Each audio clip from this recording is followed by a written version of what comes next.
Yes, आज class में हम लोग एज यूजुअल 4 एडिटोरियल्स करेंगे। पहले पट्टी देख लो 4 एडिटोरियल्स का। देखो ऑकस, ऑकस हम लोग जानते हैं बहुत ही स्ट्रेटेजिक ये अग्रीमेंट है। किसके बीच में अग्रीमेंट है strategic? Australia, UK and United states. ये सितंबर 2021 को ही एग्रीमेंट साइन हुआ था। क्या है ये, है क्या? देखो सबको पता है कि इंडियन ओशन रीजन में क्या स्थिति है और चाइना का किस लेवल पे दबदबा है इंडो पैसिफिक में। तो दबदबा कम करना होगा, ये दबदबा कम करना होगा। ये दबदबा यदि कम करना है तो क्या कर सकता है? जो डेवलप कंट्री वो एक साथ आएगा और घेरने का प्रयास करेगा। किसको? चाइना को। हाँ, ये अलग बात है कि इस पर देखेंगे चाइना का टीका टिप्पणी, चाइना क्या सोचता है ऑकस के बारे में। ठीक है, जानते हो कि तिखाई टिप्पणी देगा वो। मगर ये ऑकस, इसको तुम अपने अपने तरीके से, हर कंट्री इस चीज़ को अपने अपने तरीके से देख सकता है।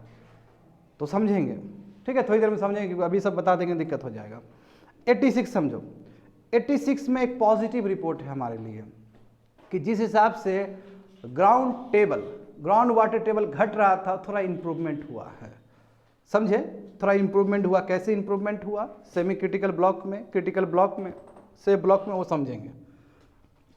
87 देखो, यूथ के लिए तो बहुत इंपॉर्टेंट है। टोबैको प्रोडक्ट, देखो टोबैको से लगभग भारत में 10 लाख लोग प्रत्येक साल मरते हैं। और यदि प्रत्येक दिन का ही बात करें तो लगभग 3500 लोग प्रत्येक दिन मरते हैं। जब इतना डेंजर इसका डेटा है, समझ रहे हो ना, तो इस पे तो बहुत ज़्यादा ही टैक्स लगना चाहिए। मगर हमको पता चलता है कि जीएसटी आने से पहले जो टैक्स लगता था और जीएसटी आने के बाद जो टोबैको टैक्स लगा, कोई ज़्यादा अंतर नहीं है दोनों के बीच में। तो एनोमली क्या है, कैसे करना चाहिए सरकार को, कैसे कंट्रोल करना चाहिए टोबैको कंजम्पशन का, उस पर बात करेंगे। 88 देखो, जो कि मेरा सबसे फेवरेट रहेगा इस क्लास में।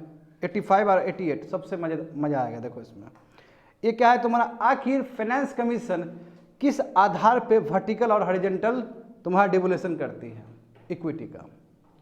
ठीक है, तो ये बाबू जो समझ गया ना लास्ट का, वो जो भी छूटा था उसमें फाइनेंस कमीशन, या फिर जो आने वाला फाइनेंस कमीशन अलग से ही पढ़ाएंगे, बट उसमें ये सब चीज़ नहीं रहेगा क्योंकि ये सब करंट इश्यूज हैं। एंड जब वो पढ़ोगे तो ये वाला जाके वहाँ पे चिपका दोगे, इसलिए सेपरेट भेजते हैं ना, उसको जाकर कर लेना। नहीं करोगे बाबू रोगे बाद में, ठीक है, दिक्कत हो जाएगा। जितना भी कॉन्टेम्प्रेरी इशू है आपको स्टडी के साथ अटैच कर देना चाहिए, तब आपका समझ ज़्यादा बढ़ेगा। Let's start the class. 85 AUKUS, GS paper 2 international relation, effect of policy and politics of developed and developing countries on India's interest and Indian diaspora. ये हिंदू पेपर में आया था 16 मार्च को स्टूडेंट। तो देखो समझो, अब समझने से पहले थोड़ा हिस्ट्री देखते हैं, इसका बैकग्राउंड देखते हैं, है ना। तो मैप को इमेजिन करो तुम लोग, या फिर मैप इस तरफ देखो। इंडो पैसिफिक, इंडो पैसिफिक का मतलब क्या है हमारे हिसाब से देखा जाए तो इंडो पैसिफिक मतलब ईस्ट कोस्ट ऑफ अफ्रीका से लेके यहाँ तक, डेट्स कॉल्ड इंडो पैसिफिक। यहाँ तक मतलब पेरू कोस्ट तक। यूनाइटेड स्टेट्स के भाषा में देखा जाए तो 20 से, हमको इधर से भी कंसर्न है क्योंकि टोटल एरिया कवर करता है। ये टोटल एरिया हमारे लिए बहुत इंपॉर्टेंट है, इसलिए देखोगे एकदम अलग अलग कंट्री का इंडो पैसिफिक का डेफिनेशन भी अलग है। अब जानबूझ के यूनाइटेड स्टेट्स अपने डॉक्यूमेंट्स में इंडो पैसिफिक का डेफिनेशन यहाँ ही तक देता है क्योंकि उसको यहीं तक काम है, क्योंकि चाइना का यहाँ तक दखल अंदाजी, हम ऐसा नहीं कर सकते, हमारे लिए पूरा इंपॉर्टेंट है। और चाइना का जो दबदबा बढ़ा है रिसेंट टाइम में, तो उस पर कोई सेकंड थॉट ही नहीं हो सकता है तुम लोग का। चाहे वो देखो PCA का वर्डिक्ट देखो साउथ चाइना सी को लेके, परमानेंट कोर्ट ऑफ आर्बिट्रेशन, जहाँ बोला गया था कि चाइना को ये सब मत करो, तुम 9 डैश लाइन जो क्लेम करते हो मत करो, तो उसके बाद बोला कि तुम कौन होता है बोलने वाला। तो इस तरह का जो चाइना का जो हेजीमोनी है वो सब दिखता है। अब करे क्या फिर? अब यहाँ तुमको सबमरीन के बारे में समझना होगा। सबमरीन पनडुब्बी, सबमरीन का मतलब होता है पनडुब्बी। पनडुब्बी बहुत टाइप का हो सकता है स्टूडेंट। डीजल से रिलेटेड तुम्हारा सबमरीन हो सकता है, या फिर तुम्हारा न्यूक्लियर से रिलेटेड हो सकता है। सबमरीन मतलब जो नीचे रहे और जो कि डिफेंस के लिए यूज़ किया जाता है। हमारे पास भी एक ही सबमरीन है, एक ही न्यूक्लियर सबमरीन है। न्यूक्लियर सबमरीन हमारे पास एक ही है। सब ज़्यादा वर्ल्ड में किसके पास है? यूनाइटेड स्टेट्स के पास है। अब देखो जो सबमरीन है, सबमरीन भी जैसे बहुत टाइप का हो सकता है। जैसे एग्जांपल लो, डीजल वाला जो सबमरीन है, अब उसका क्या है कि उसका फ्यूल खत्म हो जाता है तो उसको नीचे से ऊपर आना पड़ता है, फिर फ्यूल भराना पड़ता है, फिर वो नीचे जाता है। सबमरीन का मतलब यही हुआ कि ओशन के अंदर वो छिप जाए, दैट सबमरीन। पनडुब्बी का मतलब यही हुआ कि नीचे छुप जाए वो। बट न्यूक्लियर का ऐसा नहीं है। न्यूक्लियर सबमरीन का एडवांटेज ये है स्टूडेंट कि वो सालों सालों नीचे रह सकता है, उसको ऊपर आने की जरूरत ही नहीं है, क्योंकि उसमें न्यूक्लियर एनर्जी यूज़ होता है। और न्यूक्लियर एनर्जी जब यूज़ होता है तो उसको ऊपर आने की जरूरत नहीं है फ्यूल भरने के लिए, वो अपने आप फ्यूल देते रहता है न्यूक्लियर एनर्जी की वजह से। तो इसीलिए हर कंट्री ही चाहता है कि अपने डिफेंस को स्ट्रांग करने के लिए हमारे पास न्यूक्लियर सबमरीन हो, क्योंकि उसका एक्स्ट्रा एडवांटेज है। दूसरा एडवांटेज क्या है, उसमें स्टेल्थ टेक्नोलॉजी है। स्टेल्थ टेक्नोलॉजी का मतलब क्या होता है कि उसको तुम जल्दी डिटेक्ट नहीं कर सकते हो। That is the biggest advantage with nuclear submarine. दुनिया में न्यूक्लियर सबमरीन में जो सबसे बेस्ट रहा है वो यूनाइटेड स्टेट्स रहा है। यूनाइटेड स्टेट्स बहुत ज़्यादा डेवलप किया है और ये किसी को नहीं पता था। इनफैक्ट यूएसएसआर भी नहीं, अभी का रसिया भी नहीं। ये फाइनली यूनाइटेड स्टेट्स ने ये जो टेक्नोलॉजी है यूके के साथ साझा किया था 1958 में। 1958 में। तो इसका मतलब क्या है कि जो न्यूक्लियर सबमरीन का जो टेक्नोलॉजी है अब यूके के पास ही पहुंच गया। अब 1958 से अभी वक्त कौन सा है, 2021, 22, 23, 21 में फाइनली ऑस्ट्रेलिया को ये टेक्नोलॉजी देने का ये लोग सोच लिया। कौन? यूनाइटेड स्टेट्स और यूके। यही कारण है कि ऑकस हुआ है वो। इसमें 3 कंट्री कैसे इन्वॉल्व है, क्योंकि अभी न्यूक्लियर सबमरीन का जो टेक्नोलॉजी होगा किसके पास? यूके और यूनाइटेड स्टेट्स के पास, क्योंकि यूएसए दिया था उसको और वो ऑस्ट्रेलिया को ला रहा है। सबसे बड़ा फाइट क्या है स्टूडेंट? एनपीटी। एनपीटी जानते हो? Non proliferation treaty. इसका एनपीटी का मतलब, एनपीटी क्यों बनाया गया था? एनपीटी तुम्हारा 60s या 70s में साइन हुआ था। बढ़िया सुनो स्टूडेंट, सुनना बहुत इंपॉर्टेंट है। ये चीज लिखा नहीं गया है यहाँ पे, ये पुराना जो हिस्ट्री बताते थे उसी का सब तुम्हारा ये है, कॉम्बिनेशन है। एनपीटी तुम्हारा 60s या 70s में साइन किया गया, इंडिया साइन नहीं किया, क्योंकि इंडिया बोला कि डिस्क्रिमिनेटरी है। क्योंकि यदि कोई भी कंट्री एनपीटी साइन करता है इसका मतलब क्या है कि वो न्यूक्लियर वेपन्स बन ही नहीं सकता है, न्यूक्लियर वेपन कंट्री नहीं बन सकता है। और एनपीटी में ये बोल दिया है कि दुनिया में केवल 5 ही कंट्री है जो कि तुम्हारा न्यूक्लियर पावर है, और वो भी जो 5 कंट्री वो सब तुम्हारा फर्स्ट वर्ल्ड वॉर का विनर सब है। वो चाइना होगा, यूएसएसआर होगा, ब्रिटेन होगा, यूएसए होगा, ये सब, एंड फ्रांस। ये 5 ही कंट्री, यानी कि एनपीटी साइन कर दिया तो बहुत नुकसान हो जाएगा आपका। देखो वही यूनाइटेड स्टेट जो कि हमको क्रायोजेनिक इंजन नहीं दिया था 90s में, और वही आज ऑस्ट्रेलिया को दे रहा है। ये अलग बात है कि 2000 के बाद हमारा यूनाइटेड स्टेट्स का रिलेशन बेटर हुआ है और अभी तो बहुत कुछ देता है हमें तो पार्टनरशिप भी घोषित किया है, इक्वल पार्टनर का भी दर्जा दिया है, जबकि हम नाटो का मेंबर भी नहीं है फिर भी। तो अब ये समझो स्टूडेंट, यहाँ पे इसलिए भी इंपॉर्टेंट है कि अब ये जो ऑकस प्रोग्राम है ये 3 फेज में चलेगा, 2020s, 2030s और 2040s। और ये जो 5 सबमरीन का जो बात किया गया है ये अल्टीमेटली 2040 में डिलीवर होगा। बट अभी जिस हिसाब से कॉपरेशन बन रहा है ये तीनों कंट्री के बीच में, ये इसलिए बन रहा है कि वो चाइना को कंटेंट कर सके, वो चाइना का जो असर्टिवनेस है, जो चाइना का दबदबा है इंडो पैसिफिक रीजन में, उस चीज को कंट्रोल कर सके। ठीक है, विद दिस वर्ड यहाँ पे देखो ये चीज, Australia plans to buy up 5 US submarine. समझ गए ना? ऑस्ट्रेलिया क्या करेगा? 5 सबमरीन खरीदेगा उसका, न्यूक्लियर सबमरीन। जैसे कि हम लोग बात कर चुके हैं, है ना, ऑस्ट्रेलिया ने कहा है कि हम 5 सबमरीन खरीदेंगे। ठीक है, वही यूएस वाला, और बिल्कुल ब्रिटिश टेक्नोलॉजी भी उसमें इन्वॉल्व है, क्योंकि ये दोनों के बीच में ये इसलिए किया जा रहा है क्योंकि चाइना इंडो पैसिफिक में बहुत ही ज़्यादा आगे बढ़ रहा है। अनाउंसमेंट आया था कैलिफोर्निया नेवल बेस से, और यूनाइटेड स्टेट्स ने कहा था कि बिल्कुल हमने दशकों तक इंडो पैसिफिक का स्टेबिलिटी हमने मेंटेन किया है, सेफ गार्ड किया है, और आने वाले समय में भी हम करेंगे। इसी के लिए हम क्या कर रहे हैं? ऑकस एग्रीमेंट कर रहे हैं। देखो सब कंट्री को क्या लगता है कि मतलब लोगों को लगता है कि इंडो पैसिफिक से यूनाइटेड स्टेट्स हट रहा है। मगर यूनाइटेड स्टेट्स कहाँ से हटेगा? किसी न किसी बहाना से आएगा ही। जैसे अफगानिस्तान से निकल गया और यहाँ पे चाइना खूब यहाँ पे गंद मचा रहा है, तो चाइना को लगता होगा या फिर बाकी कंट्री को लगता हो कि यहाँ पे यूनाइटेड स्टेट्स का प्रकोप ही नहीं है। मैं इस तरह यूनाइटेड स्टेट्स बीच बीच में आ जाता है और बोलता है कि हमने पहले भी सुरक्षा दिया था, अभी भी हमारा ही जिम्मेदारी है। मैं इसका असर दूसरे कंट्री पे फिर अलग ढंग से पड़ता है। कोई भी नहीं चाहेगा कि उसके घर के पास में झगड़ा हो, बदमाशी हो, कोई चाहेगा? तो इंडिया का भी यहाँ पे 2 नज़रिया हो सकता है।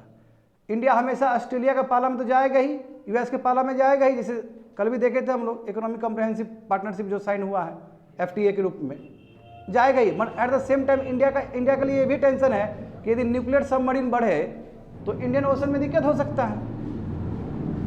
क्यों चाहेगा इंडियन ओशन में इतना ड्रिलिंग हो, इतना कुछ हो? यदि देखो, भले ही तुम्हारे बगल में कोई दुश्मन है, बगल में दुश्मन है, और वो दुश्मन को खत्म करने के लिए आया, उसकी वजह से बहुत क्योस मच रहा है, तुमको पसंद आएगा? नहीं आएगा। वही चीज़ तो होगा इंडियन ओशन में। इसलिए बहुत सारे इंडोनेशिया सब भी है, चुपचाप बैठा हुआ है, डिस्कम्फर्ट है, मैं चुपचाप बैठा हुआ है इस डील को लेके। बाद में वोकल हो सकता है, मैं ये भी करे तो करे क्या? चाइना जिस हिसाब से गंद मचा रहा है, इस हिसाब से इधर ही जाना, इधर ही टिल्ट होगा वो। समझ गए ना स्टूडेंट? यही कहानी है। सितंबर 2021 में ऑकस एग्रीमेंट साइन हुआ था। इंटेंट बता रहे, देखो यहाँ पे शुरू में देखो, ये 3 फेज है, जैसे बोला गया ना 3 फेज है इसका। ऑकस का फिगर देख सकते हो, ऑकस का फिगर बाबू इधर, ये 3 फेज है। पहला फेज क्या है कि यूएस और यूके नेवी जाएंगे ऑस्ट्रेलियन पर्सनल को वहाँ पे, और वहाँ ट्रेनिंग देंगे, वहाँ के जो आर्मी नेवीज लोग हैं उसको ट्रेनिंग दिया जाएगा ठीक से, ठीक है। तो इसलिए लिखा है बिगिनिंग दिस ईयर, यानी कि ये 2020 का बात है, 10 साल तक ये चीज़ चलेगा। The US and the UK navies will embedded Australian personnel and increase port visit to Australia to train together. समझ रहे हो? इसको ट्रेनिंग दिया जाएगा ऐसे लोग को, और उसके लिए यूनाइटेड स्टेट्स और तुम्हारा यूके से आर्मीज लोग आएंगे। सेकेंड फेज देखो, जो कि 30 शुरू होगा। US and UK nuclear submarine, वो तुम्हारा ट्रैवल करेगा ऑस्ट्रेलिया में। अब मरीन आ जाए, क्योंकि सबमरीन वहाँ पे भी है दोनों कंट्री में, वो आएगा यहाँ पे, ठीक है। एंड देन यूएसए सेल करेगा तुम्हारा 5 nuclear power Virginia class submarine, तब देगा वो, ये 30s में देगा, ये 30 में देगा वो। उसके लिए ऑर्डर अभी दे चुका है, ये 30s में प्रोग्राम चलेगा। 30s मतलब पूरा 30s, 31, 32, 33 ऐसे करके, 2031 ऐसे करके। और जो तीसरा फेज होगा, तीसरा फेज में एक न्यू सबमरीन जो बनेगा SSN ऑकस, वो बनाया जाएगा, और ये तीनों ही नेवी यूज करेंगे इस चीज को। That's important. किस लेवल पे होगा ये सबमरीन बताओ? और ये इंटर ऑपरेबल वर्किंग होगा, यानी कि कभी ऑस्ट्रेलिया यूज कर लेगा, कभी वो यूज कर लेगा, कभी वो यूज कर लेगा। समझ गए ना? और बिल्कुल इसमें ब्रिटिश डिजाइन होगा, बट टेक्नोलॉजी यूनाइटेड स्टेट्स का होगा। तो इस तरह 3 फेज है। होप सो समझ में आ गया होगा। और ये टोटल यदि स्टूडेंट हम डील का बात करें, कितना पैसा लगेगा? फर्स्ट स्टेज में तो कम लगेगा, बट टोटल का बात करेंगे तो लगभग तुम्हारा 300 से लेकर 400 बिलियन तक का ये खर्च होगा टोटल तीनों फेज का। पहला फेज का कम होगा, जो कि बताएंगे थोड़ी देर में। समझ में आ गया ना क्या क्या होगा तीनों फेज में? आगे देखो, अब देखो सबसे बड़ा कंटेंशन क्या है, इसको समझना है तो एनपीटी। अब एनपीटी में क्या बोला गया है? वही जो 70 में आया, 60 या 70 के दशक में ये ट्रीटी आया था, जिसमें इंडिया भी साइन नहीं किया। अब इसमें बोला गया कि जो भी एनपीटी का जो सिग्नेटरी है, उसको कभी भी न्यूक्लियर वेपन्स नहीं मिल सकता, वो न्यूक्लियर वेपन्स अपने कंट्री में परीक्षण भी नहीं कर सकता है। यही कारण है कि हमने न्यूक्लियर ये साइन नहीं किया एनपीटी का, और हमने न्यूक्लियर वेपन्स का परीक्षण किया है, किया कि नहीं किया? हमने पोखरण भी टेस्ट किया है, यस। अब यहाँ पे देखो, उस हिसाब से वर्ल्ड में 5 ही कंट्री है जो कि न्यूक्लियर पावर है, बाकी कंट्री तो न्यूक्लियर पावर है ही नहीं। यदि सिग्नेचर कर लिया तो और न्यूक्लियर पावर तुम नहीं है, ऑस्ट्रेलिया साइन कर चुका है। तो सबसे बड़ा प्रॉब्लम क्या होगा कि कैसे टेक्नोलॉजी ट्रांसफर करे। और दूसरी बात ये है, ऑस्ट्रेलिया तो ये बोल ही रहा है ना, अरे बाबू तो न्यूक्लियर सबमरीन है, न्यूक्लियर टेक्नोलॉजी थोड़ी है। मगर न्यूक्लियर तो है, सही बात है, न्यूक्लियर तो है। जब न्यूक्लियर है तो IAEA international atomic energy agency, वो तो चेक करने के लिए आएगा ऑस्ट्रेलिया में, देखेगा किस तरह काम हो रहा है न्यूक्लियर के ऊपर। ईरान में हुआ था कि नहीं हुआ था? ये बढ़िया सुनो, ये सब चीज़ नहीं समझ में आए लिखते रहो, बट सुनते रहो अच्छे से। ये IAEA ये इंटरनेशनल संस्था है। कहीं पे भी यदि न्यूक्लियर कंट्री से नॉन न्यूक्लियर कंट्री को जाए तो वहाँ पे वो टेक्नोलॉजी को कैसे यूज़ किया जा रहा है, क्या वो न्यूक्लियर बम बनाने के लिए यूज़ नहीं किया जा रहा। हम जानते हैं कि यदि यूरेनियम 238 को इनरिच करके यूरेनियम 235 बना दिया जाए 90% तक, तो एटम बन जाएगा, तुम्हारा एटम बम बन जाएगा, न्यूक्लियर बम बन जाएगा वो। समझ रहे हो ना? तो इस चीज़ को चेक करने के लिए IAEA हमेशा पहुंचता है, और ऑस्ट्रेलिया बोल दिया कोई दिक्कत नहीं, आप आइए चेक करिए, कोई दिक्कत नहीं है, वी आर एग्री। समझ, क्योंकि ये न्यूक्लियर टेक्नोलॉजी से तुम्हारा नॉन न्यूक्लियर टेक्नोलॉजी वाला कंट्री को जा रहा है, इसलिए देखो। तो Australia will not gate nuclear weapons, Australia को न्यूक्लियर वेपन्स नहीं मिलेगा ऐसा बोला है, क्योंकि ये तुम्हारा न्यूक्लियर टेक्नोलॉजी है, वेपन्स नहीं है, ये सबमरीन के रिलेटेड है। मैं उसका अपना जगह पे है, मैं फिर भी IAEA तो आएगा ही आएगा वहाँ पे।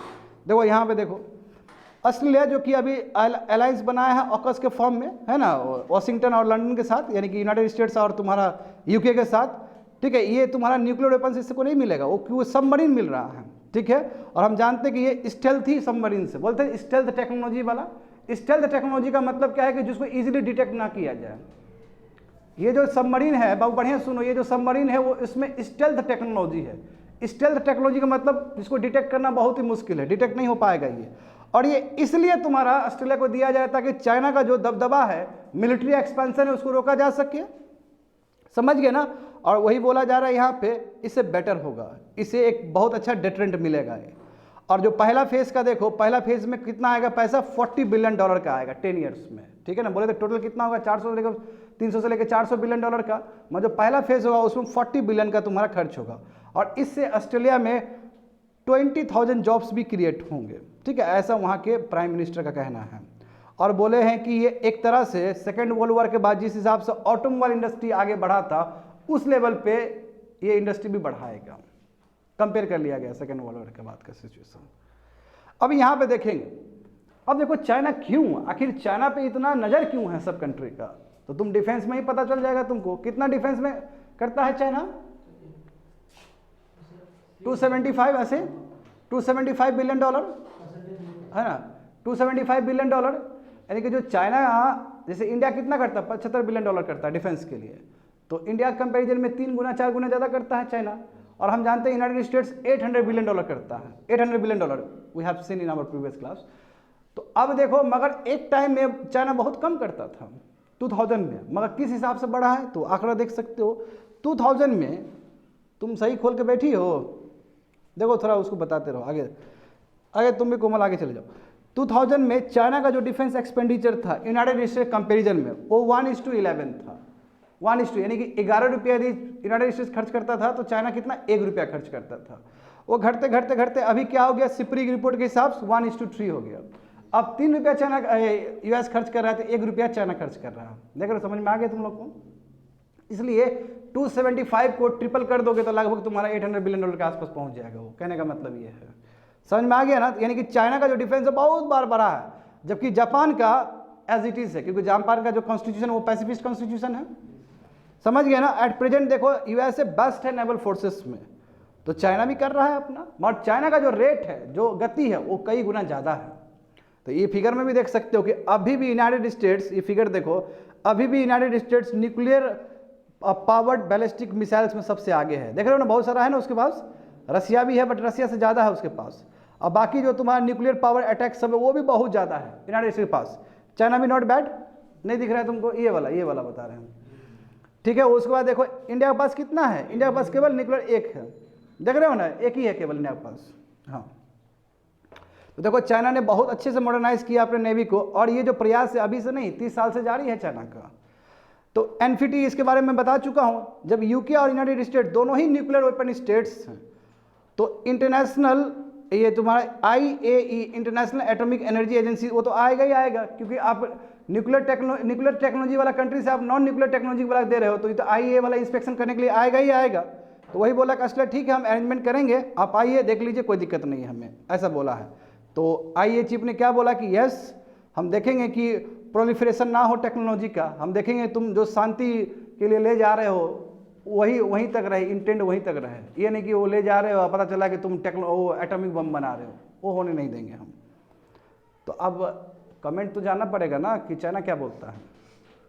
चाइना क्या बोला, गलत है, डेंजरस पाथ में तुम लोग मूव कर रहे हो, समझे, गलत दिशा में जा रहे हो तुम लोग। देखो तो बोला एक अपोजिशन पूरा, ये जैसे ही ऑस्ट्रेलिया बोला कि हम खरीदेंगे 5 न्यूक्लियर पावर सबमरीन्स, तो चाइना बोला कि ये ऑकस पार्टनरशिप कहीं ना कहीं गलत दिशा में जा रहा है, और ये जो NPT का जो था तुम्हारा, जो NPT का जो अग्रीमेंट है उसका उल्लंघन कर रहा है, क्योंकि NPT में बोला गया कि नहीं जाएगा वो, मत तुम फिर भी कर रहे हो। ये तो कोल्ड वॉर मेंटेलिटी का बात हो गया, और NPT रिजिम बहुत इंपॉर्टेंट था, इससे पीस और स्टेबिलिटी कोई दिक्कत नहीं होता यदि मेंटेन रहता, मगर यदि तुम NPT का उल्लंघन कर रहे हो तो तुम पीस और स्टेबिलिटी का उल्लंघन कर रहे हो।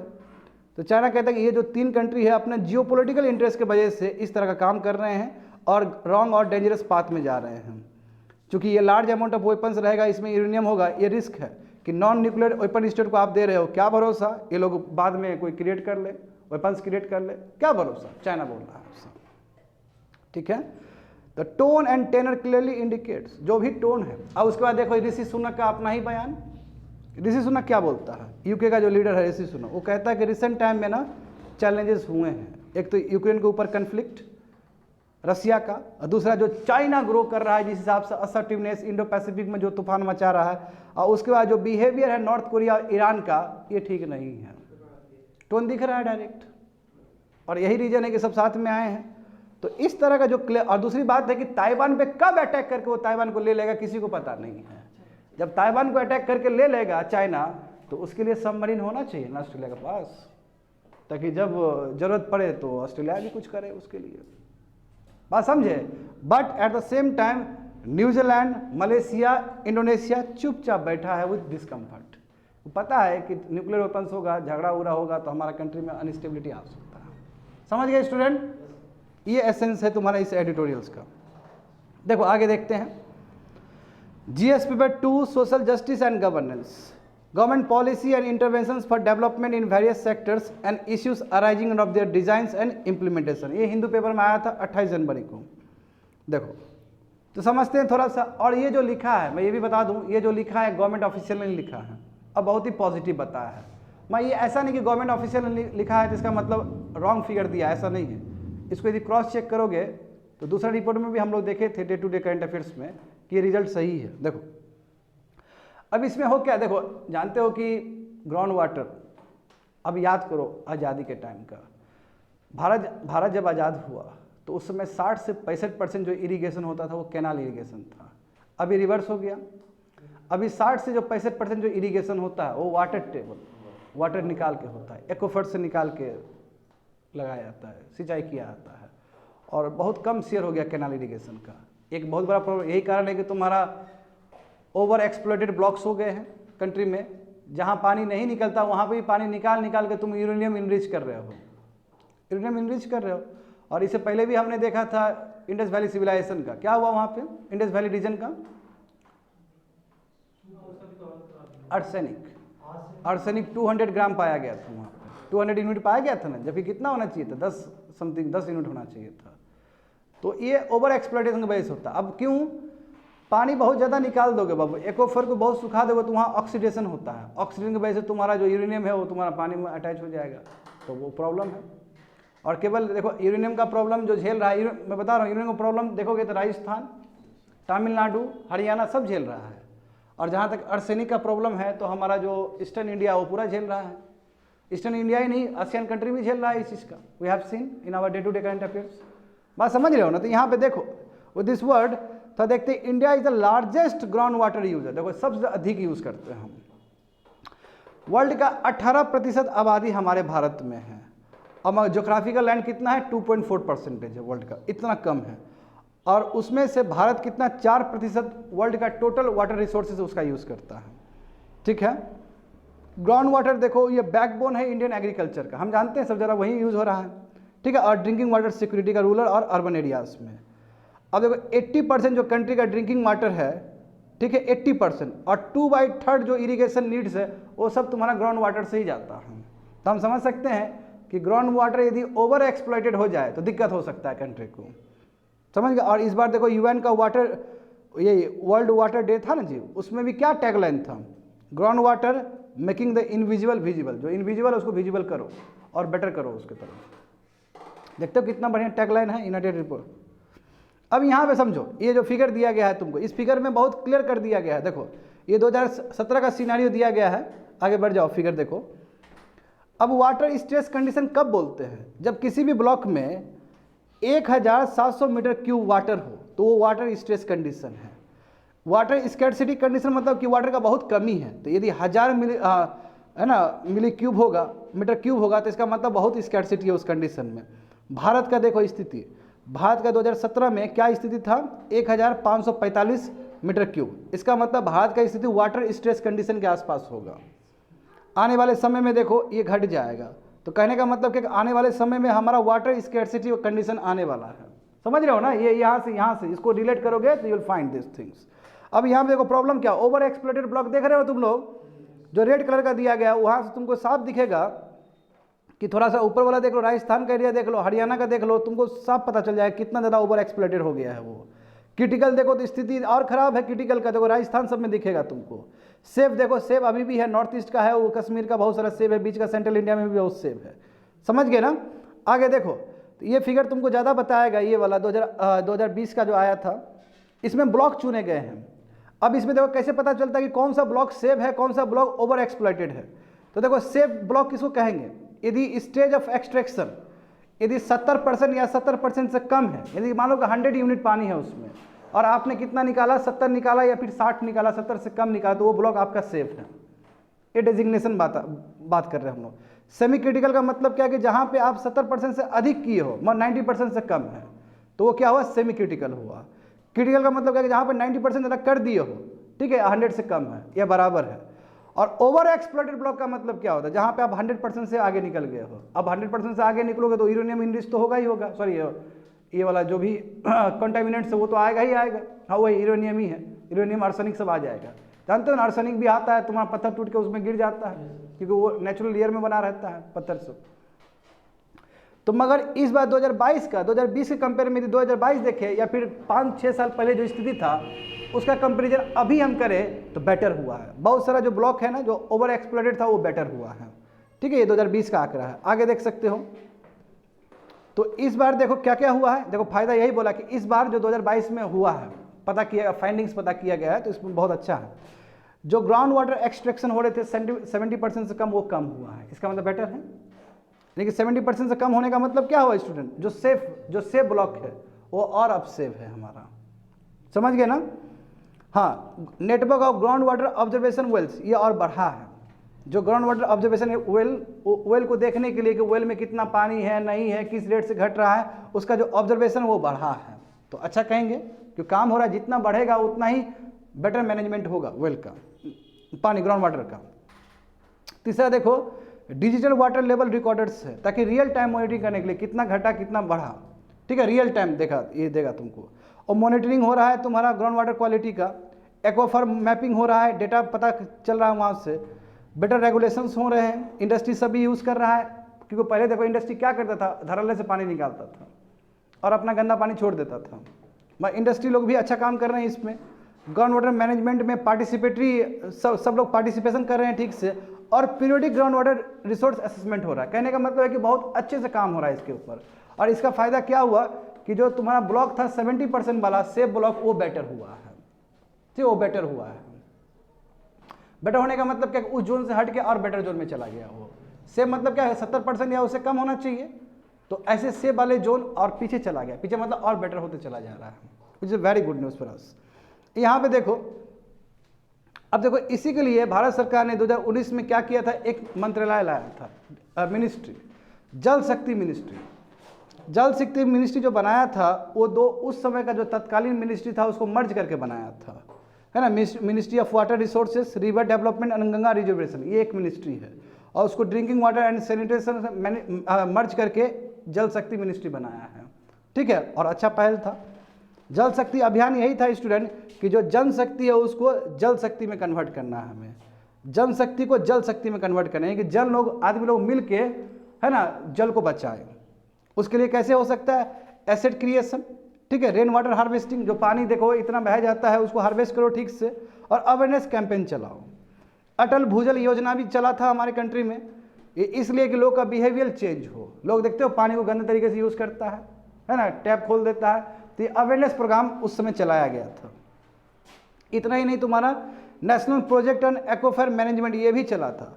इसमें ये बताया गया था स्टूडेंट कि तुम्हारा इसमें हेलीबॉर्न जियो फिजिकल मैपिंग टेक्निक, ये टेक्निक यूज़ किया गया था, और ये तुम्हारा 3D इमेज टेक्नोलॉजी है, यानी कि 3D से तुमको पता चल जाएगा कितना तुम्हारा एक्वाफर घट रहा है, बढ़ रहा है, और इसका डेप्थ कहाँ तक कवर कर सकता है, ये 500 मीटर तक कवर कर सकता है, समझ गए। ये पूरा मैं वही लिखने का प्रयास किया गया, इसलिए मैंने डायरेक्ट बता दिया तुम लोग को।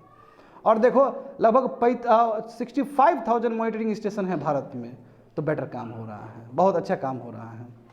आगे देख सकते हो, सैंपल लिए जाते हैं अलग अलग लोकेशन से, फिर चेक किया जाता है और पता किया जाता है कितना इसमें ट्रेस मेटल्स है, कितना तुम्हारा इसमें रियर अर्थ मेटल प्रेजेंट्स है, सब चीज़ को चेक किया जा रहा है, समझे, और अभी बेटर है, अच्छा रिजल्ट आया है।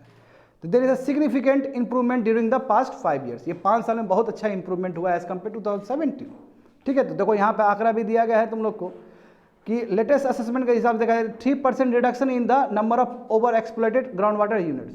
जो ओवर एक्सप्लॉइटेड था, ओवर एक्सप्लॉइटेड बताया ना तुम लोग को, मतलब 100 से ऊपर चला गया, उसमें 3% रिडक्शन हुआ है और 4% तुम्हारा इंक्रीज हुआ है सेफ कैटेगरी वाला एज कम्पेयर टू 2017 लेवल। ठीक है, ग्राउंड वाटर कंडीशन बेटर हुआ है 909 यूनिट्स में, 909 मतलब 909 जगह पे, अलग अलग जगह पे जहाँ पे पहले चेक हो रहा था, तो बेटर रिजल्ट है, समझे। तो इसलिए ओवरऑल एक्सट्रैक्शन कहोगे जो ग्राउंड वाटर से निकल रहा था वो काफ़ी कम हुआ है पहले कंपैरिजन में, 3.25% कम हुआ है। तो आगे का रास्ता क्या है, और आगे हमें और क्या करना चाहिए ताकि हम बेटर कर सके वाटर मैनेजमेंट। तो बिल्कुल अवेयरनेस प्रोग्राम, ठीक है ना, गवर्नमेंट एजेंसी एनजीओ को बुलाओ, साथ में काम करो, है ना, सस्टेनेबल डेवलपमेंट करना होगा हमें, है ना। ये जो ग्राउंड वाटर रिसोर्स असेसमेंट 2022 का है, ये बोल तो रहा है कि ग्राउंड सिचुएशन आने वाले समय में बेटर हो सकता है इस हिसाब से यदि काम करे तो। और जो अभी यूनाइटेड नेशंस का जो सस्टेनेबल डेवलपमेंट गोल है वाटर फॉर ऑल, यही मंत्र को लेकर आगे हमें चलना होगा, ठीक है। तो इसलिए बहुत ज़रूरी है कि सेव ड्रिंकिंग वाटर सबको देना है हमें, है ना, जल जीवन मिशन के अंतर्गत।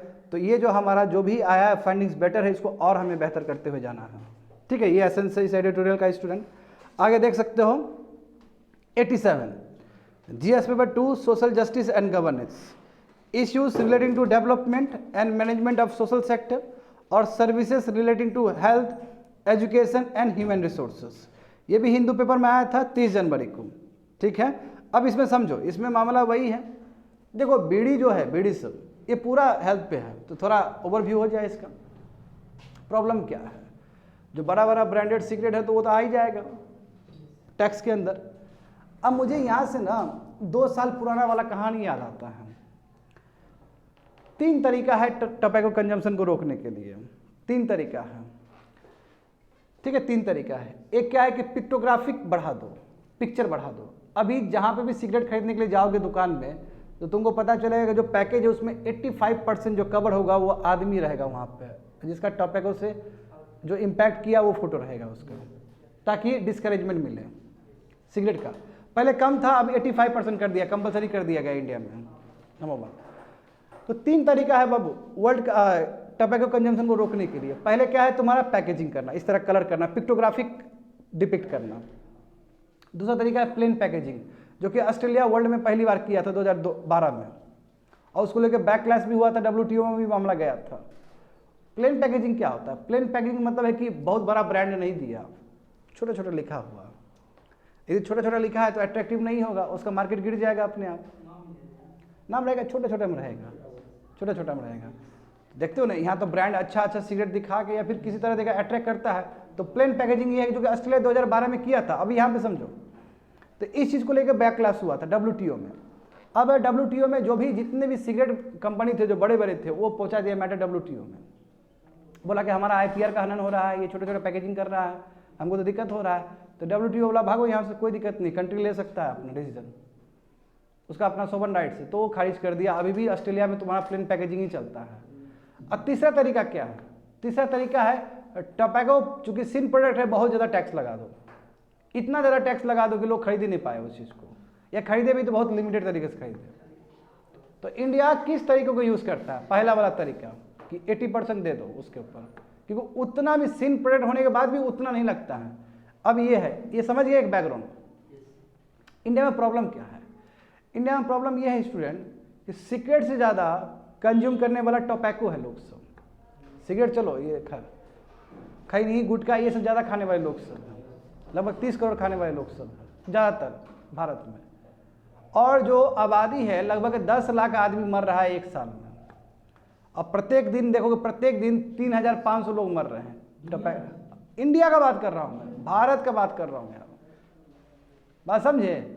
और इसमें इस रिपोर्ट में यह भी बोला गया है स्टूडेंट, यदि सरकार $1 खर्च करती है, यदि सरकार $1 मतलब 1 रुपया ही लेके चलो ना, यदि सरकार 1 रुपया खर्च करती है इस चीज़ को कम करने के लिए, टोबैको कंजम्पशन कम हो, तो उसका जो बेनिफिट नेशन को मिलेगा वो 19 रुपया मिलेगा हेल्थ केयर। क्योंकि देखो आखिर यही लोग जाके कब जाएगा वो ICU रूम सब, और जहाँ पे सरकार को पैसा लगाना पड़ेगा, ऑक्सीजन सिलेंडर देना पड़ेगा। तो यदि वो यदि सही नॉर्मल पेशेंट को मिलता ज़्यादा बेटर होता ना, नहीं तो यहाँ पे नॉर्मल पेशेंट के लिए भी फिर अलग से इंफ्रास्ट्रक्चर। बात समझ में आया कैसे रिलेटेड है ये? तो ये सब इश्यू है, समझते हैं इस चीज़ को। और दूसरा सबसे बड़ा प्रॉब्लम है कि कि जीएसटी आने के बाद भी जिस हिसाब से लगना चाहिए था टैक्सेशन नहीं लग रहा है। और बीड़ी जो है बीड़ी सब या फिर तुम्हारा 1/2 ग्राम वाला जो भी टोबैको प्रोडक्ट है उस पर तो टैक्स ही नहीं लगता है। और दूसरी बात है कि जो सिगरेट पे भी टैक्स लगता है वो उसका साइज देख के, उसका तौर तरीका, पैकेजिंग को देखते हुए, साइज देख के, तो इसलिए भी कई जो सिगरेट कंपनी है वो बहुत इस चीज़ को यूज़ करता है और ताकि सिगरेट का जो भी लगता है उसके ऊपर टैक्स उससे बच सके। तो ये प्रॉब्लम है। देखो यहाँ पे देख सकते हैं स्टूडेंट 2017 में जो इकोनॉमिक बर्डन हुआ है हेल्थ केयर एक्सपेंसेस का वो लगभग 1.4% जीडीपी का हुआ है। देख रहे हो ना, इतना ज़्यादा टोबैको कंजम्पशन की वजह से। या फिर सेकेंड हैंड स्मोक मतलब क्या है, चुइंग टोबैको सब, समझ गए ना। एक होता है सिगरेट पीना, धूम्रपान, और एक होता है तुम्हारा पान, गुटखा, है ना, खैनी, ये सब चीज़, समझ रहे हो ना बाबू, बच के रहना तुम लोग। अब देखो यहाँ पे 1.4% ऑफ जीडीपी का खर्च होता था ये लोगों को बचाने के लिए। अब यहाँ पे देखो इंडिया का जो एनुअल टोबैको टैक्स रेवेन्यू है कितना है तुम्हारा, 54,000 करोड़ है, यानी कि जो पैसा कमाता है इसके प्रोडक्ट पे लगा के। तो पूरा देखोगे ना, जीएसटी जो 5 साल पहले लागू हुआ था उससे पहले भी लगभग यही था और अभी भी यही है। तो क्या फ़ायदा हुआ फिर जीएसटी लगा के? जीएसटी में तो उसको 28% के स्लैब में रखना चाहिए था ताकि ये सिन प्रोडक्ट है। मगर जीएसटी आने के बाद क्या हुआ स्टूडेंट, देखो दिक्कत क्या है कि जीएसटी आने के बाद, ध्यान दो यहाँ पे, जीएसटी आने के बाद क्या हुआ कि बहुत सारे फार्म्स जो कम प्रोड्यूस करते हैं, जिसका टर्नओवर कम है, वो जीएसटी नेटवर्क के अंदर नहीं आता तो बच जाता है। और इट बी वेरी सरप्राइज कि ये जो तुम्हारा जितने ही 55,000 करोड़ टैक्स आया है उसमें 80% जो कंट्रीब्यूशन है वो सिगरेट वाला कंपनी का है। तो बाकी क्या है तुम्हारा, समझ रहे हो, ये सब प्रॉब्लम है। देखो यहाँ पे लिखा गया है प्रत्येक दिन 3,500 डेथ हो रहा है भारत में, ठीक है। इसलिए कहा जाए, और ये जब डेथ हो रहा है तो ह्यूमन कैपिटल खत्म हो रहा है, तो इसका नेगेटिव असर पड़ रहा है हमारा जीडीपी। टोबैको प्रिवेंशन प्रोग्राम चलाया जाए तो यदि तुम $1 खर्च करते हो तो इसका 1900% मतलब क्या करना, 19 रुपया तुमको फायदा होगा, समझ रहे हो, 19 रुपया तुमको फायदा होने वाला है, $19 फायदा होने वाला है। तो थोड़ा स्मोकिंग और तुम्हारा टोबैको की चुइंग भी देख लेते हैं। 10 करोड़ आदमी भारत में अब स्मोक करते हैं, ठीक है। अब जानते हो निकोटीन, सिगरेट का जो आदमी है, सिगरेट तो पिया होगा नहीं होगा वो सब मतलब नहीं है मुझे, मैं जानता होगा, निकोटीन किक देता है, जैसे पिएगा मजा आ जाएगा ऐसे करके, ठीक है ना, हाँ, हिट करता है माइंड को, मजा आता है। उसके लिए पीना पड़ेगा स्टूडेंट, काहे हमारा अनुभव को तुम साझा कराओगे। देखो यहाँ पे निकोटीन जो है वो तुम्हारा स्टिमुलेंट इफेक्ट देता है, यानी किक देता है, समझे ना, ये देता है। और देखो मगर चलो किक तो दिया आपने जगह है, मत तुमको टार भी देगा और केमिकल भी देगा जो तुम्हारा जल जाएगा, ये जल जाए, एक लंग्स में अक्यूमुलेट हो जाएगा। फिर आता था ना कि इतना टार है ऐसे करके पहले प्रचार आता था ना जी, कि यदि 1 साल में लगे तो इतना टार निकलेगा, बिल्कुल बहुत गंदा टार जम जाएगा तुम्हारा, और लंग कैंसर हो सकता है और भी बहुत तरह का बीमारी हो सकता है, समझे। ई सिगरेट पे डिबेट हुआ था, तुम लोग को पता होगा अच्छे से। ई सिगरेट पे मैं भारत ने अलाउ नहीं किया ई सिगरेट को, क्योंकि ई सिगरेट में आपको टार वाला केमिकल वाला प्रॉब्लम नहीं होता, बस उसमें निकोटीन का प्रॉब्लम था। तो भारत को तो अलाउ करना चाहिए था, मैं भारत अलाउ नहीं किया निकोटीन को, ये ई सिगरेट को, क्योंकि ई सिगरेट चलो भले ही टार नहीं होता है, मगर जो उससे एरोसोल फॉर्म होता है उसका लॉन्ग टर्म में कैंसर पे भी इम्पैक्ट हो सकता है दूसरे पेशेंट को।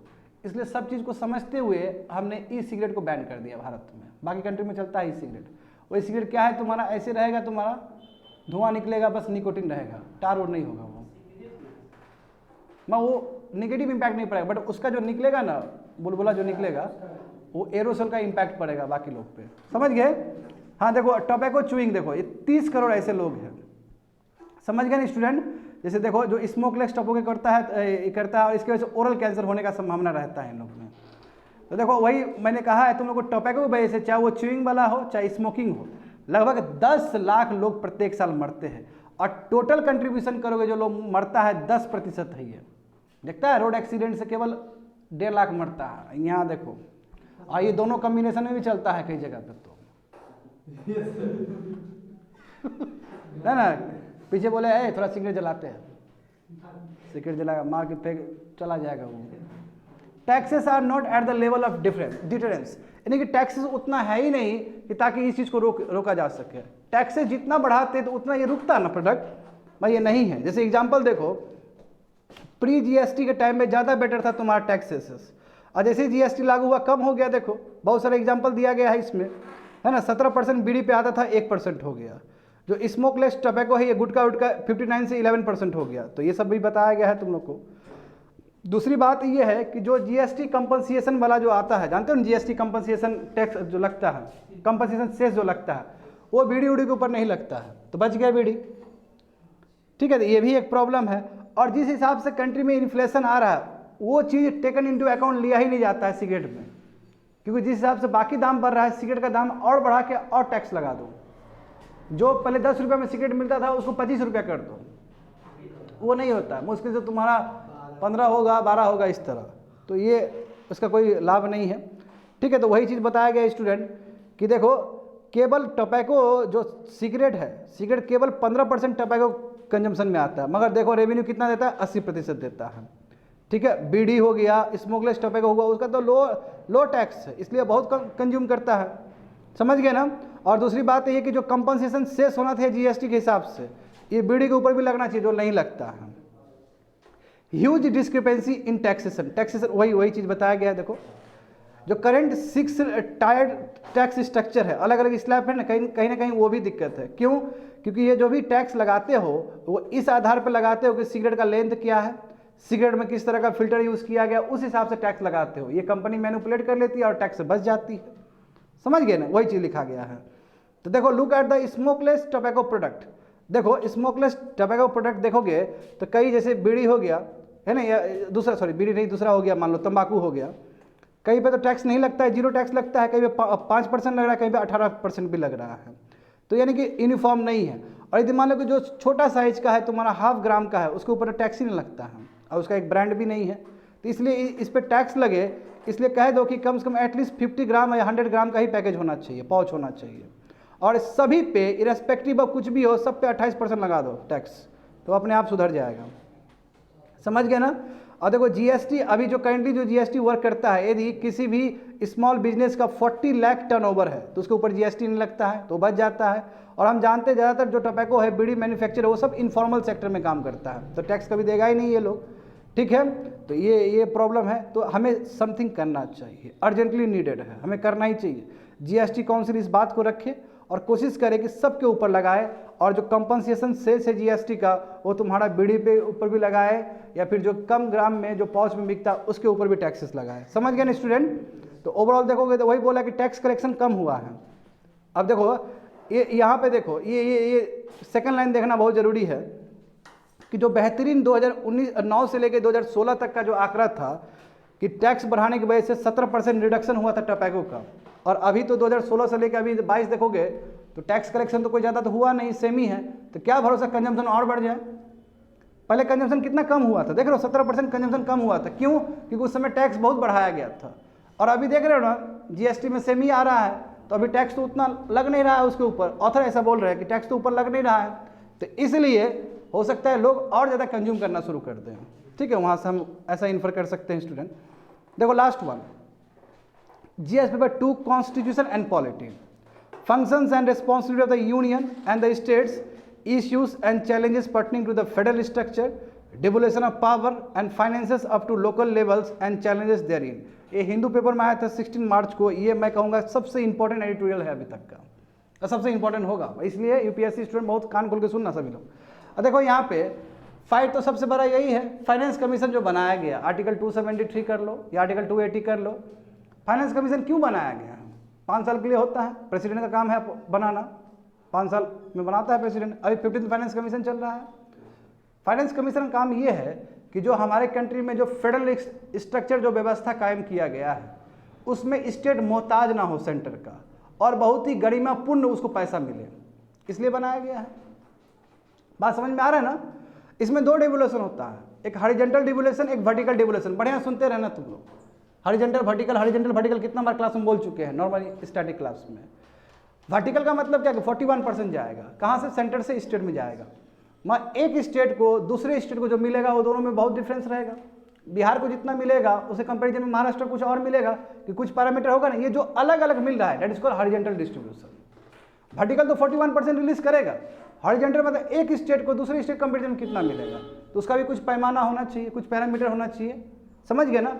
अब यहाँ पे देखो क्या है, अभी एक रिपोर्ट आया है, इसमें बताया गया कि बिहार हमारा जो राज्य है जहाँ से हम आते हैं, बिहार राज्य सेंटर को मात्र 1 रुपया कंट्रीब्यूट कर रहा है, उसके बदले में उसको 7 रुपया मिल रहा है, तो मिर्ची लग गया बाकी स्टेट को। और तमिलनाडु 1 रुपया कर रहा है तो उसको 25 पैसा मिल रहा है, ऐसा कुछ आंकड़ा है, तो मिर्ची लग गया एक कंट्री को, तमिलनाडु को।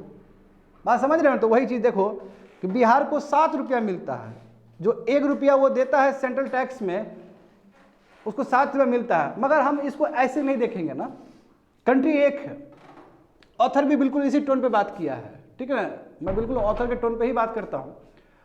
ऑथर ये बोलने का प्रयास किया कि ये मत देखिए कि बिहार का 1 रुपया कंट्रीब्यूशन है, ये मत देखिए, इंडिया एक है, सब में रीजनल वेरिएशन है, सबको लेके चलना है, ठीक है ना। और तमिलनाडु क्या क्लेम करता है, उसका जो भी सॉफ्टवेयर वाला इंडस्ट्री है, जो भी ऑटोमोबाइल इंडस्ट्री, क्या अपने दम पे चल रहा है क्या, उसका पूरा तो इंडिया में कनेक्टेड है, नेटवर्क है, कई लोग जा रहे हैं वहाँ पे, बिहार से लोग भी जा रहे हैं। जैसे एग्जाम्पल देख लो, IT सेक्टर का बात करेंगे तो IT सेक्टर में इंडिया का सबसे बेस्ट बेंगलोर एंड हैदराबाद, यही 2 सेंटर है इंडिया में सबसे बेस्ट। क्या यही 2 लोग वहाँ क्या है, बाकी लोग भी तो कंट्रीब्यूट कर रहे हैं, इसका नेटवर्क तो पूरा इंडिया में होगा, तो वहाँ से भी तो आ रहा है, भले ही टैक्स कलेक्टर जा रहा है, बट हम अकेला नहीं देख सकते चीज़ों को, हमें ब्रॉडर पर्सपेक्टिव में देखना चाहिए, ऐसा ऑथर बोले हैं यहाँ पे। तो देखो यहाँ पे तमिलनाडु का देखो, for every 1 rupee that Tamil Nadu gives the centre, जो भी 1 रुपया तमिलनाडु देता है सेंटर को टैक्स के फॉर्म में, तो उसको कितना मिलता है, 29 पैसा मिलता है, बहुत कम मिल रहा है। जबकि उत्तर प्रदेश बिहार देखो, ये लोग 1 रुपया दे रहा है, तो उत्तर प्रदेश कितना मिल रहा है, 2.70 रुपीज़ मिल रहा है, अब बिहार कितना मिल रहा है, लगभग 7 रुपया मिल रहा है, ठीक है। एक तो पॉपुलेशन ह्यूज है बिहार का। अब यहाँ पे देखो स्टूडेंट, फाइनेंस कमीशन बनाया गया था इसलिए कि जो भी टैक्स, जो सेरेबल टैक्स है स्टूडेंट, सेरेबल टैक्स में बोलना चाहूँगा, रेवेन्यू होता है तुम्हारा, जानते हो ना, सरकार टैक्स कलेक्ट करती है, जो सेरेबल टैक्स है वही जाता है, सेस और सरचार्ज तो तुम्हारा सेरेबल नहीं है, और इसलिए हम एब्सोल्यूट टर्म में देखें तो 30-31% ही होगा। इधर नीतीश ध्यान दो, 30-31% ही होगा सेरेबल में, एक टोटल एब्सोल्यूट टर्म में देखेंगे तो 30-31 ही होगा, और सेरेबल वाला ही जाता है नीचे। तो देखो इसका क्या होता है कि चूंकि हायर वेटेज है, अभी देखेंगे किस वेटेज पे फाइनेंस कमीशन देता है, तो नॉर्दर्न स्टेट को फायदा हो जाता है और साउदर्न स्टेट को नुकसान हो जाता है, समझ गए ना। तो इसलिए हमेशा से ये कंटेंशन रहा है सेंटर और स्टेट, और हर समय तमिलनाडु बोलता रहता है बिहार को काहे दे रहा है इतना, यूपी को कितना दे रहा है, ये टैक्स देने वाले हम हैं, तुम उसको देता है, तो इस तरह का बात उठता है। आगे देखो, ये सबसे इंपॉर्टेंट वाला ये है, देखो ये चार्ट, देखो ये चार्ट बहुत इंपॉर्टेंट है। अब तुमको देखो समझना होगा, अच्छे से ध्यान दो इस पे। 14th finance commission and 15th finance commission, इसको समझना होगा अच्छे से, ये टेबल को। 14th फाइनेंस कमीशन में क्या था, इसमें बोला गया था कि पॉपुलेशन का जो पैरामीटर है उसका वेटेज हम 27.5% देंगे, यानी कि जिस राज्य में पॉपुलेशन है उस राज्य में हम 28% वेटेज देकर हम पैसा देंगे आपको, 27 यानी कि फाइनेंस कमीशन किस रूप में एक स्टेट को पैसा देगा। तो एक पैरामीटर क्या है, 14th फाइनेंस कमीशन में कितना था ये पैरामीटर, 27% था, वो घट के देखो आ गया है 15%। क्यों, अरे साउथ इंडियन वाला लोग फाइट किया ना, बोला कि पॉपुलेशन घटाए हम, मेहनत किए हम, हेल्थ केयर सेक्टर में खर्च हम किए, बिहार वाला फायदा उठाएगा, है ना। हम 2 चाइल्ड पॉलिसी चलाए, हम 1 चाइल्ड पॉलिसी चलाए, हम देश को इतना प्रगति की ओर ले जा रहे हैं, फिर भी हमारे साथ विश्वासघात हो रहा है, इसलिए बोला कोई बात नहीं, घबराओ मत, 27 से हम 15 कर देंगे, कम कर दिया, समझ लो। इस तरह, क्योंकि इतना बड़ा ट्रांजिशन होना मतलब बड़ा बात है ना, कहाँ 27% वेटेज था, तो साधने के लिए, साउथ इंडिया को भी साधने के लिए है। दूसरा देखो, नया पैरामीटर भी बनाया गया है यहाँ पे, फॉरेस्ट और इकोलॉजी, कितना आपके कंट्री, आपके स्टेट में फॉरेस्ट है, इकोलॉजी है। पहले कितना था, 7.5% वेटेज था, बढ़ा दिया। देखो एमपी को फायदा होगा ना इससे, स्टूडेंट बढ़िया समझते रहना। अब एरिया को बिल्कुल पहले भी 15% के हिसाब से मिलता था, अभी 15% ही मिल रहा है, बढ़िया समझो। उसके बाद देखते हैं हम लोग इनकम डिस्टेंस। इनकम डिस्टेंस का मतलब क्या है, पर कैपिटा इनकम कितना है, बिहार का बहुत कम है, बिहार यहां बाजी मार लेगा। पर कैपिटा इनकम बिहार कितना है, 55,000, तो कम है तो ज्यादा मिलेगा ताकि बैलेंस हो जाए। तो देखो पहले कितना था, वो 50% था, तो घटा के उसको 45 किया गया है। क्योंकि वो पूरा घटा दोगे तो फिर गरीब राज्य गरीब ही रह जाएगा। तो फाइनेंस कमीशन देख रहे हो कैसे बैलेंस कर रहा है चीज़ों को। और आगे देखो टैक्स एफर्ट, देखो नया चीज़ जोड़ दिया कि हर राज्य में टैक्स कलेक्ट करने का क्या क्या प्रयास किया गया, नया नया मेथोलॉजी। यदि कोई राज्य बहुत बढ़िया से ICT का यूज़ करके टैक्स कलेक्ट कर रहा है और बहुत बेजोड़ काम हो रहा है वहाँ पे, 2.5% वेटेज डालो उसका, समझ गए ना। और देखो 12.5, ये देखो नया आ गया 15 फाइनेंस कमीशन में, ये ध्यान दो वहाँ पे 15 फाइनेंस कमीशन में नया पैरामीटर जुड़ा, दैट इज 12.5%। क्या है ये चीज? Demographic dividend. कितना शिक्षित है आपका जनता। तो देखो ये इसलिए किया गया है ताकि साउदर्न इंडिया को भी बेनिफिट हो, और उसके फिर भी मार लेता है बाजी कौन? Northern India. क्यों? Income distance, income distance 50%, 45% weightage है, समझ गया ना स्टूडेंट। देखो आप, अब ये तो हो गया ऊपर वाला, हो गया वो तुम्हारा हॉरिजॉन्टल डिस्ट्रीब्यूशन। नीचे वाला देखो वर्टिकल डिविडेशन, तो कितना परसेंट देखो 41% जाता है ना। इससे पहले देखो 14 फाइनेंस कमीशन का 42 बोला था, मैं जम्मू एंड कश्मीर अलग हो गया तो 42 से 41% कर दिया गया। जितना भी टैक्स कलेक्ट होगा सेंटर का, उसमें जो सेरेबल टैक्स होगा वो 41% तुम्हारा सब स्टेट्स में बटेगा, that is called vertical devolution. Horizontal devolution ऊपर देख चुके हैं क्या पैरामीटर होगा। अब यहाँ पे देखो, अब हमें ये चीज़ बहुत इंपॉर्टेंट है, भले ही टाइम लगे 5 मिनट अधिक, मैं इस चीज़ को समझो, इसको मैं हड़बड़ाऊंगा नहीं, इस चीज़ को बहुत अच्छे से पढ़ाना है मुझे, ये रिपीट नहीं होगा फिर ये सब चीज़। यहाँ पे देखो जो इंडिविजुअल पूल ऑफ टैक्सेस है वो 3 इंपॉर्टेंट कंपोनेंट पे टिका हुआ है। नीड्स, अब देखो नीड्स के अंदर क्या क्या आया? पॉपुलेशन आया, समझ गए 15%। एरिया आया, एरिया कितना परसेंट है कोमल? 15%। फॉरेस्ट एंड इकोलॉजी देखो, फॉरेस्ट एंड इकोलॉजी कितना परसेंटेज है? हाँ 10% है, तो जोड़ोगे कितना हो जाएगा तुम्हारा? 40% हो जाएगा, सबको जोड़ोगे तो 40% हो जाएगा। समझ में आ रहा है तुम लोग को? दूसरा देखो इक्विटी, देखो इक्विटी मतलब पर कैपिटल इनकम डिफरेंस, समझ रहे हो ना। अब जैसे देखो गोवा का कंपैरिजन हम बिहार से करेंगे, बिहार कितना है पर कैपिटल इनकम? 55,000 है, गोवा कितना है? 2 लाख से ज़्यादा है, डिफरेंस कितना हुआ? 1.5 लाख। ये इनकम डिस्टेंस जो बेस्ट है, अब गोवा ही बोल रहे हैं, इंडिया में सबसे बेस्ट कहाँ पे पर कैपिटल इनकम है? दिल्ली होगा। तो जो बेस्ट होगा राज्य, बेस्ट राज्य होगा उसके साथ कंपैरिजन किया जाता है, बेस्ट राज्य के साथ। और वो जो डिफरेंस है, उस डिफरेंस को कंपनसेट करने के लिए फाइनेंस कमीशन अलग से पैसा भेजती है ताकि राज्य में सब पॉपुलेशन का विकास हो सके, समझ गए। जो बेस्ट होता है उसका लिया जाता है। तो यहाँ पे देखो वही बोला पर कैपिटा इनकम डिफरेंसेस। तीसरा देखो परफॉर्मेंस, परफॉर्मेंस में क्या आएगा? टैक्स एफर्ट जो कितना परसेंटेज है? 2.5% एंड लोअर फर्टिलिटी रेट, समझे, यानी कि टोटल जोड़कर 15% हो जाएगा इसका, समझ गए ना स्टूडेंट। तो यहाँ पे दिया गया, साफ कर दिया गया, जो वेटेज है नीड का 40% होगा, जिसमें population, area, forest and ecology आ जाएगा। इक्विटी 45% है, और परफॉर्मेंस जो तुम्हारा है जिसमें टैक्स एफर्ट और लोअर फर्टिलिटी रेट, उसको 15% दिया जाएगा। तुम खुद देखो ना, तुम यहाँ पे देखो 40% इक्विटी है, पर एक मार लेगा नॉर्दर्न इंडिया बाजी, यहाँ पे नॉर्दर्न इंडिया बाजी मार लेगा, डिफरेंस बहुत ज़्यादा है। देखो यहाँ पे ध्यान दो, है ना, ये इक्विटी देखो 45%, ठीक है, इक्विटी 45% का मतलब, हाँ ये वो बाजी मार लिया। नीड देखो, पॉपुलेशन बाजी मार लिया, है ना, एरिया बाजी मार लिया, फॉरेस्ट एंड इकोलॉजी ठीक है।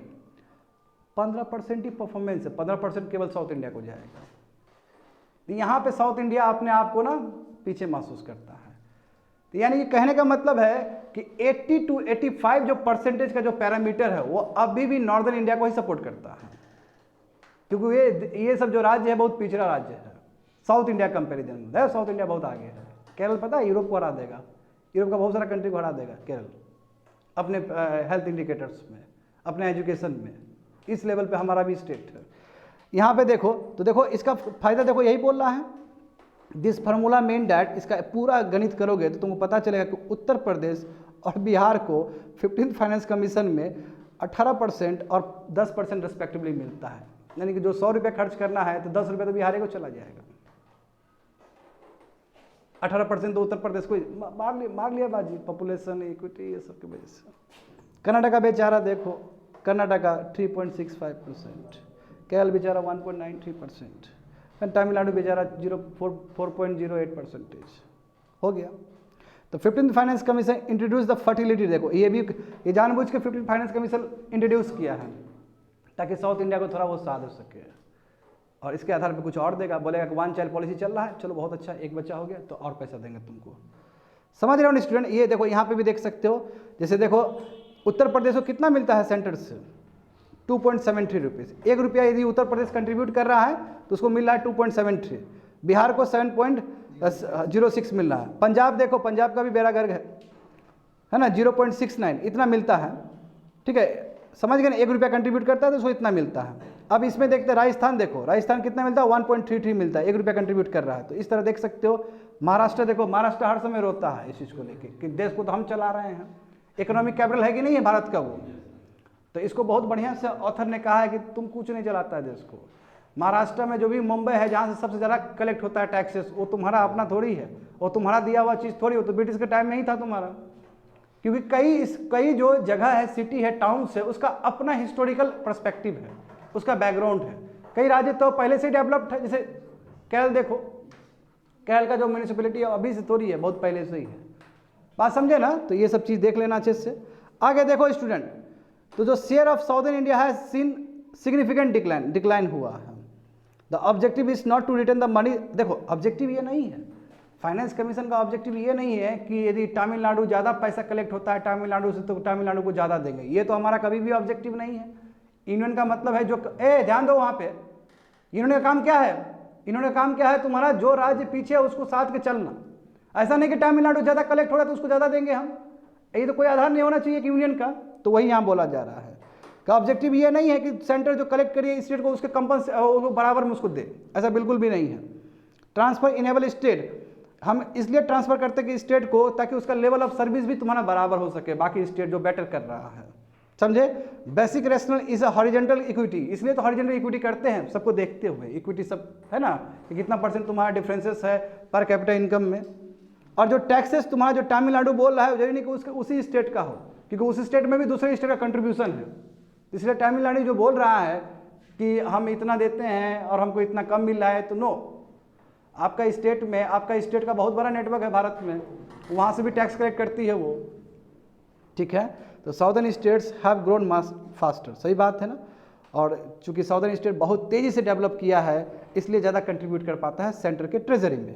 तो यहाँ पे देख लो, ये तुम्हारा 10th फाइनेंस कमीशन और 15th फाइनेंस कमीशन का कंपैरिजन किया गया है, ठीक है। ये 5 कमीशन में मैं जानबूझ के इसको ले जा रहा हूँ, समझो इसको, 5-10 मिनट लेट ही होगा, समझो इस चीज़ को।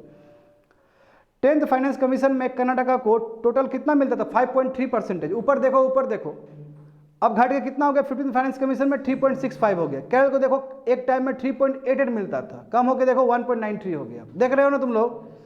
तमिलनाडु को 6.64 मिलता था, अभी घट के 4 हो गया टोटल रुपीज़, जो अभी बताया तमिलनाडु 4 हो गया।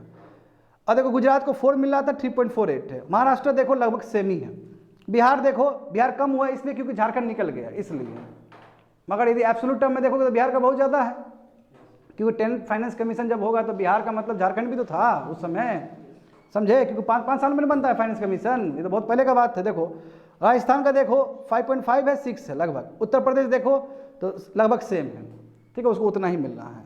अब यहाँ पे भी देखो लास्ट का फिगर है स्टूडेंट, यहाँ पे देखो फर्टिलिटी रेट के मामला में, पॉपुलेशन घटाने के मामला में अनडाउटली बिहार और यूपी भी घटाया है, मगर अभी भी ये बहुत ऊपर है as compared to southern state. देखो केरल देखो कहाँ से कहाँ चला गया है ना, 1.5 के नीचे, 1.5 के आसपास है, या 1.5 और 2 के बीच में है। कर्नाटका देखो वो तुम्हारा 2 से थोड़ा ऊपर है। बिहार अभी भी देखो 2.5 के आसपास है, घटा है अनडाउटली, 5 से तुम्हारा घट के 2.5 आया, 3 आया है ना, कह सकते हो, हाँ 3 आया है। उत्तर प्रदेश तुम्हारा 2.5 आया है। पॉपुलेशन एक माता कितने बच्चे को बर्थ करती है, उत्तर प्रदेश में कितना है तुम्हारा, 2.5 है। बिहार में देखो 3 है। मैं केरल स्टेट का देखो ना तुम लोग, कर्नाटका का देखो तुम लोग, कहाँ नीचे चला गया तुम्हारा, 1 और 1.5 के बीच में है वो। तो हम कह सकते हैं कि ऑल्दो बिहार और यूपी भी काम किया फर्टिलिटी रेट पे, मगर जिस अमाउंट में साउदर्न इंडिया किया है वो अभी भी बहुत दूर है, यानी कि अभी भी ये बेस्ट है as compared to northern India. दूसरा भी देख सकते हो तुम लोग, दूसरा क्या है, पर कैपिटा। देखो पर कैपिटा में कहीं नहीं है। बिहार देखो ना कितना स्थिति बुरा है। कर्नाटका देखो 2,80,000 एक आदमी कमाता है वहाँ पे। हरियाणा में देखो, क्योंकि दिल्ली का सटा हुआ है, ये भी मजा लेगा, देखो इसका भी लगभग वही है, कह सकते हो कि 3 लाख, 2.5 लाख से 3 लाख है पर कैपिटा इनकम। महाराष्ट्र भी देखो बहुत बेहतर है तुम्हारा, लगभग 2 लाख के बीच में होगा। हमारा बिहार देखो 55,000 के आसपास घूम रहा है। यूपी में भी कोई खास नहीं है, देखो यूपी भी तुम्हारा 70,000, 60-70,000 है।